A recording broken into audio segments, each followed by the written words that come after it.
kwento niya patungkol dito kay Liza Marcos about the pulburon or about the tsuktsakan. Tsuktsakan talaga. Eh kasi, natawa ka. Hindi, kasi may nakarating sa akin na information, I don't know kung napanood mo, na may PSG, yung unang nakarating sa akin na info is nagpatiwakal. Yun lang daw pala ang palabas nila, pero intentionally, by accident, ay ayon sa aking source, ay talagang tinarget yung buhay niya. The reason why, nahuli niya si Zatanas at yung PSG na nagtsuktsakan sila dahil sila ay bangag na bangag. So sa iyo, kaya sabi ko sa iyo, papasukin ko yung mundo mo eh. Papasukin ko yung mundo mo, nakaraan mong mundo. So may naikwento ba si TBF na like pulburon? Aside from that, na nag-offer si Lisa ng pulburon, so may nakwento ba siya tungkol sa Tsuktsakan Blues or 4G or you know, swing? Well, swing? Swinger, yeah. Yeah, swinger, right? Sa kaalaman ng ating mga kababayan, okay, yung hindi nakakalam, uso po yan sa mga pulboronic. Kapag bangag ka na, nagsiswitch kayo ng asawa o ng partners, right? So, may ganyan bang kwento? Kasi may nakarating sa akin.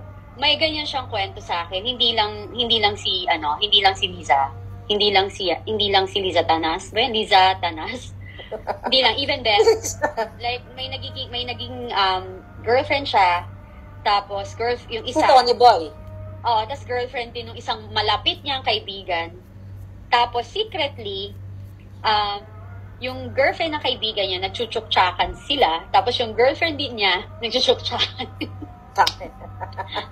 So pero sabi niya sa akin, alam. They know it. Yeah. Akala nung girls, hindi alam nung boys. Pero yung mga boys alam. So they play. You know what I mean? So siguro yung mga source, yung source, alam ko si Pastor Kiboloy, sinabi niya yan dati no, bago siya nawala sa limelight kasi hinahunting siya ng mga bangag. So, si Marcos Jr., may naikwento ba o na-witness ka na for sure wala kang na-witness na nagsiswing sila kasi hindi ka nila isasama. Hindi ka nila isasama. So, pero may nakwento ba? Hindi ako sasama. So, naikwento ba? Ang sagwa. I know. Ay, hindi ka naman bangag. So, definitely, the fact na inoferan ka ni Lisa, hindi mo tinanggap, ay hindi ka talaga sasama. Pero may naikwento ba si TBF sa'yo na about swing with Bangag Jr.? Ako, hindi si Bibi, si Bangag Jr. Hindi siya talaga. Pero yung asawa niya, yes. Pero oh my God. Passing lang. Kasi to be honest, I don't wanna, parang ayoko siya talaga na ma-experience ulit or